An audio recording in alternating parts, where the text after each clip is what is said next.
So in this video, I'm going to be reading this paper, Fifth Generation 5G Cell Phone Systems Threatens Human Health and Intelligence. This is one of the most important papers I've discovered this year, and I can't remember if someone sent it to me. If someone sent it to me, it was Catherine. Catherine, thank you for the emails that you sent me and the information that we exchanged. If I found this myself, I cannot remember. But moral of the story is, these papers is how I figured out as much as I know now. Not independently these two, but just these papers in general. I've got a whole plastic thing full of papers like this, and I love hearing audiobooks, and this is not something that you can go type in and hear an audiobook of. So I'm going to take one for the team and read this aloud for everybody. So this is Fifth Generation 5G Cell Phone Systems Threatens Human Health and Intelligence. In the 1960s, Alan H. Frey was just 25 years old. He had graduated in biophysics and worked at General Electric's Advanced Electronics Center at Cornell University, when a radar technician invited him to come and listen to a clicking sound of the radar broadcasting which he was hearing in his brain at his workplace. Alan Frey made a discovery that started his lifetime scientific research. Just 1 year later, in 1961, he published in a scientific magazine his experiments, where people could hear in their heads, at a distance of 300 feet from the antenna, different sounds produced by pulsed microwaves. With this same method, he also produced in people the perception of severe buffeting. So that's that bump, bump, bump, bump, bump, bump, bump noise in your head, or the sensation of pins and needles, so lack of blood flow.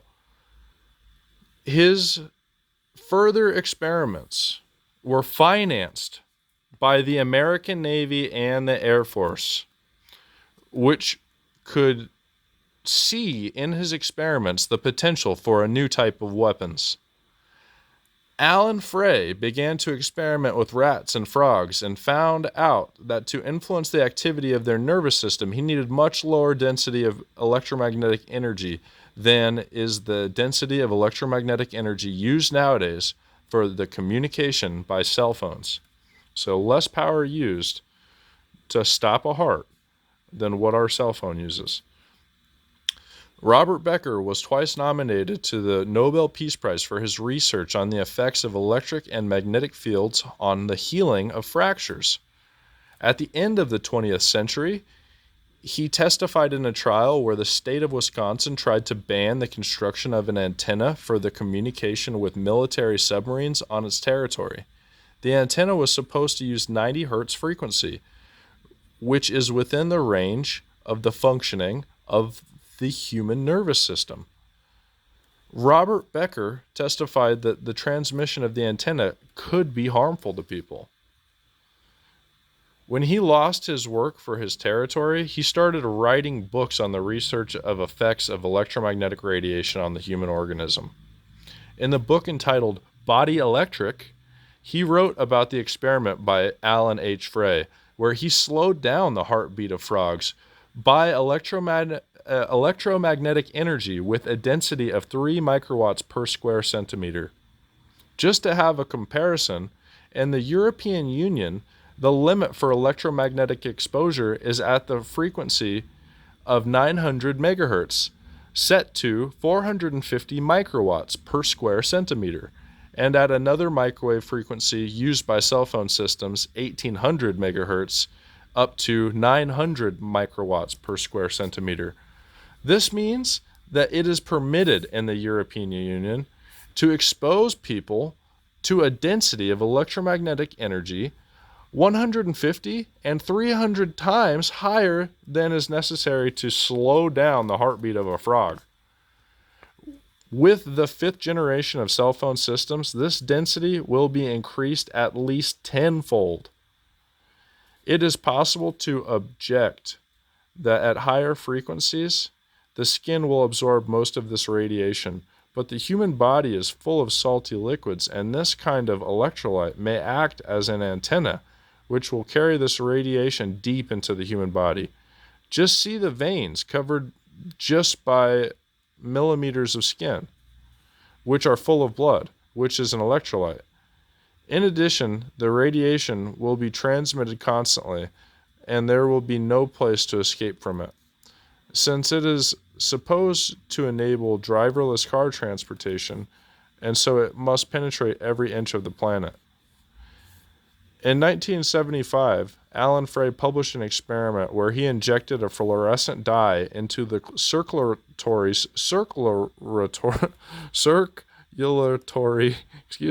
system of white rats, then swept the microwave frequencies across their bodies, and the dye had leached into the confines of the rats' brains. It proved that microwave frequencies can breach the barrier between blood and brain, the blood-brain barrier, allowing toxins and viruses to enter the brain.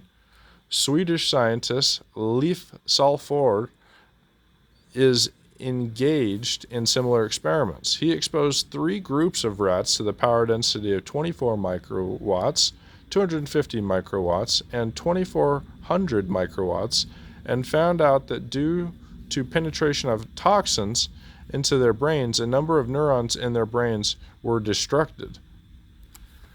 While in the control group, which was not exposed to this radiation, it did not happen. Similar results were obtained by 13 scientific laboratories in 6 countries.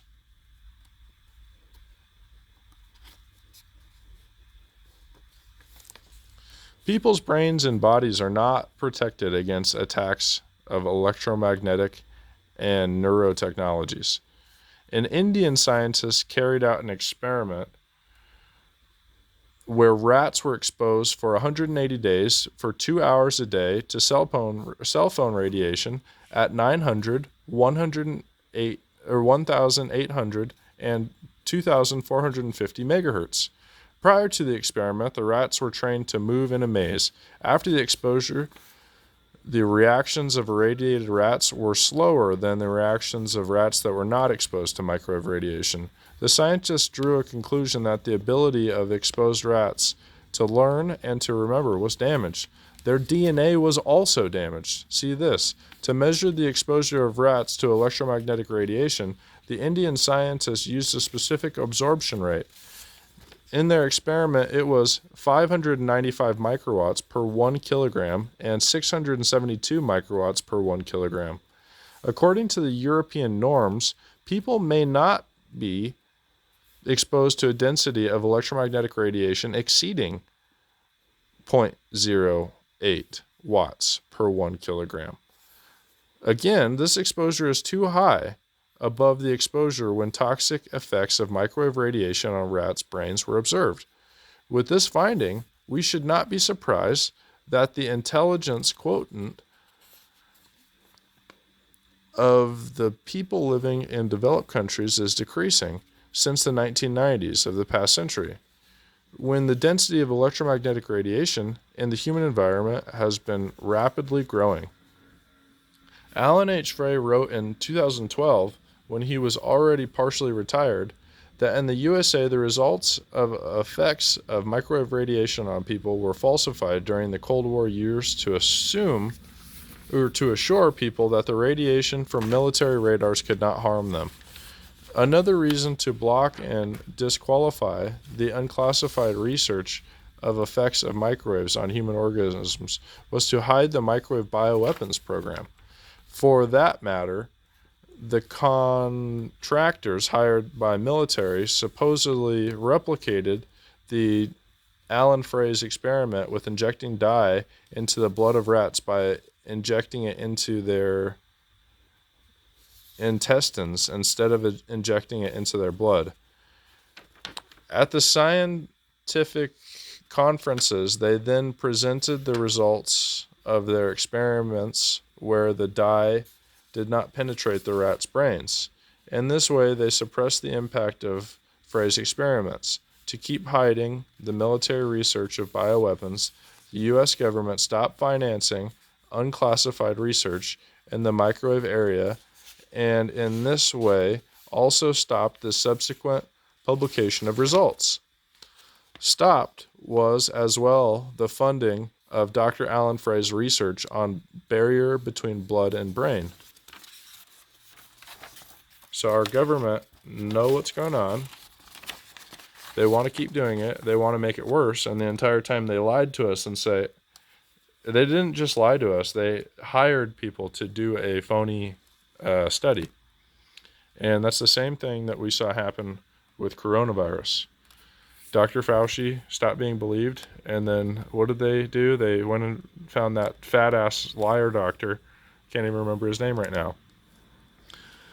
Apparently, the same situation exists worldwide, and many scientists do not oppose the implementation of the 5G systems because they are afraid that they could lose the funding of their work in the same way Dr. Robert Becker did. In the conclusion of his article, Dr. Alan Frey wrote that for those reasons, hundreds of millions of people who began to use cell phones became subjects of experiments that they were never informed of and never gave consent to. However, all over the world, there exists legislations prohibiting experiments on people without their informed consent. And at the present time, the world mass media fail to inform the general public of the risks connected to the use of cell phones and the implementation of the 5th generation of the cell phone system networks. In this way, people are not allowed to know that electromagnetic radiation produces in their organisms oxidative stress, which can contribute to the following illnesses: cancer, diabetes, Parkinson's, Alzheimer's, and autism. For example, in the Czech Republic since 1985, when the use of microwaves started growing, GPS cell phone systems, Wi-Fi, and until 2016, the occurrence of cancer disease grew by 141% in the Czech Republic.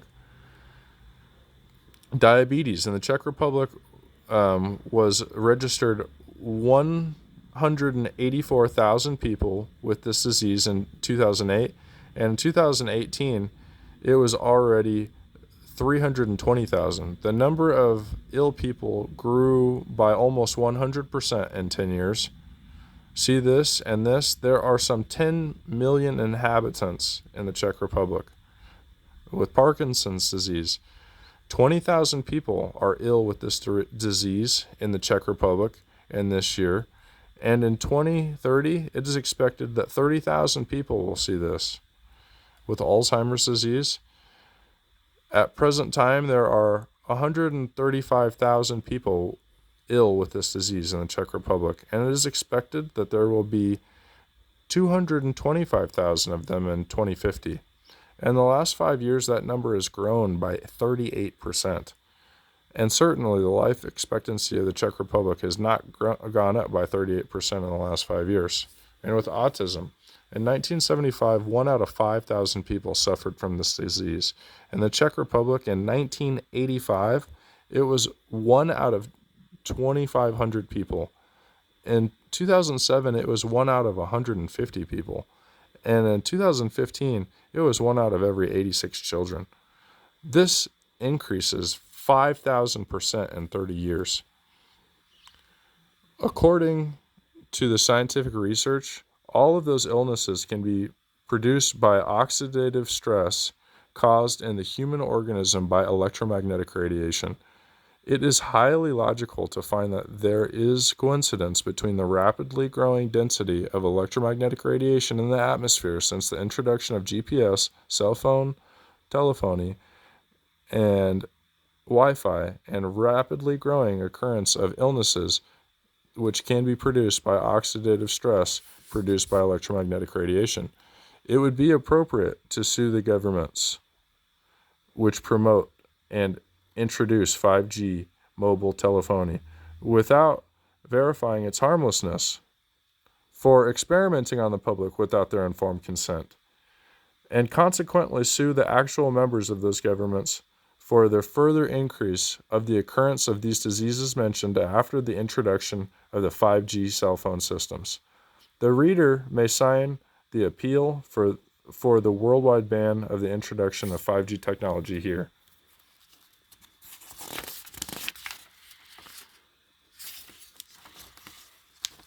And this is the author, Mojmir, Babacek. Absolutely amazing read. If English is not your first language, thank you for putting this out in English. I appreciate that. And also, amazing job with your research, and thank you for disseminating this to the public. Very awesome and much appreciated. This helps all of us so much. And I'm about to make another video. I just need to clear out some space reading Synthetic Telepathy and Early Mind Wars. So it took me 2 takes reading this whole thing twice because they're messing with my signal so much. So I hope everyone that hears this enjoys it and learn from it. The biggest takeaways here is that Dr. Alan Frey was doing this in 1960. He was only 25 when this all began. And then the American Navy and American Air Force moved this whole thing into a classified project. Another big takeaway is there are no more studies determining how harmful this sort of activity is because the government already knows and wants us in the dark. So that's exactly why the FCC guidelines haven't been changed in years, because they've got no clue. When I say they're incompetent, now it's not just me saying they're incompetent. Here's the timeline on how they're incompetent, why they're incompetent, and exactly what they're incompetent in.